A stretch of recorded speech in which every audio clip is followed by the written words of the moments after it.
اس کی صبح تھی۔ مسلمان فجر کی نماز پڑھ چکے تو خالد رضی اللہ عنہ اٹھے۔ اے جماعت مومنین، خالد رضی اللہ عنہ نے مجاہدین سے کہا، تم نے دن اللہ کی راہ میں لڑتے اور راتیں اللہ کو یاد کرتے گزاری ہیں۔ اللہ ہمارے حال سے بے خبر نہیں۔ اللہ دیکھ رہا ہے کہ تم لڑنے کے قابل نہیں رہے، پھر بھی لڑ رہے ہو۔ اللہ تم سے مایوس نہیں ہوا، تم اس کے رحم و کرم سے مایوس نہ ہونا۔ ہم اللہ کے لیے لڑ رہے ہیں۔ آج کے دن حوصلہ قائم رکھنا، آج اسلام کی قسمت کا فیصلہ ہوگا۔ کہیں ایسا نہ ہو کہ ہم اللہ کے سامنے بھی، رسول اللہ صلی اللہ علیہ وآلہ وسلم کی روح مقدس کے سامنے بھی، اور اپنے ان بھائیوں کی روحوں کے سامنے بھی شرمسار ہوں جو ہمارے ساتھ چلے تھے اور ہم نے ان کے لہو لہان جسموں کو اپنے ہاتھوں دفن کر دیا ہے۔ کیا تم ان بچوں کی خاطر جو یتیم ہو گئے ہیں، اور ان بیویوں کی خاطر جو بیوہ ہو گئی ہیں، اور ان کی بہنوں اور ان کی ماں کی عزت کی خاطر نہیں لڑو گے؟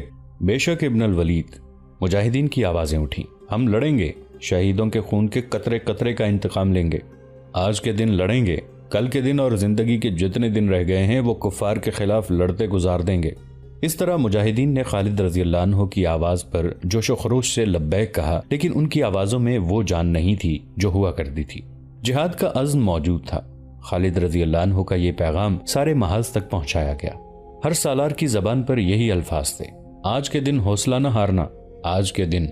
ادھر رومی لشکر کے سالاروں کو بھی یہی حکم ملا تھا، آج کے دن مسلمانوں کا خاتمہ کر دو۔ صبح کا اجالا صاف ہوتے ہی رومی دستے نمودار ہوئے۔ ان کا انداز پہلے والا اور پلان بھی پہلے والا تھا۔ انہوں نے مسلمانوں کے دائیں پہلو پر سالار عمرو رضی اللہ عنہ بن العاص کے دستوں پر حملہ کیا۔ حملہ آور آرمینیا کی فوج تھی جس کا سالار قناطیر تھا۔ عمرو رضی اللہ عنہ کے پہلو میں سالار شرجیل رضی اللہ عنہ بن حسنہ کے دستے تھے۔ ان پر آرمینیوں نے حملہ کیا اور ان کی مدد کے لیے عیسائی دستے بھی ساتھ تھے۔ عمرو رضی اللہ عنہ بن العاص کے لیے صورتحال مخدوش ہو گئی۔ انہوں نے بہت دیر مقابلہ کیا لیکن وہ دشمن کے سیلاب کے آگے ٹھہر نہ سکے۔ عمرو رضی اللہ عنہ بن العاص کے مجاہدین نے تنظیم اور ترتیب توڑ دی اور حملہ آوروں پر ٹوٹ پڑے۔ وہ دراصل پسپا ہو رہے تھے لیکن اب وہ پسپائی کو قبول کرنے کے لیے تیار نہیں تھے، چنانچہ انہوں نے اپنی صفیں توڑ کر انفرادی لڑائی لڑنا شروع کر دی۔ عمرو رضی اللہ عنہ بن العاص سالار سے سپاہی بن گئے۔ وہ تو تلوار کے دھنی تھے، اکیلی انہی کی تلوار نے کئی آرمینیوں کو خون میں نہلا دیا۔ ان کے دستے کا ہر فرد اب اپنی لڑائی لڑ رہا تھا۔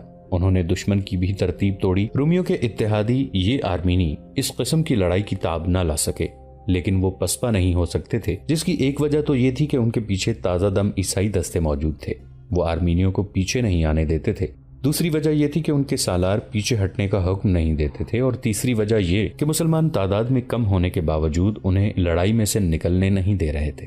شرجیل رضی اللہ عنہ بن حسنہ کے دستوں کی حالت بھی ٹھیک نہیں تھی۔ انہیں دشمن نے بہت پیچھے ہٹا دیا تھا۔ مجاہدین بے جگری سے لڑ رہے تھے لیکن دشمن کا دباؤ ان کے لیے ناقابل برداشت ہو گیا۔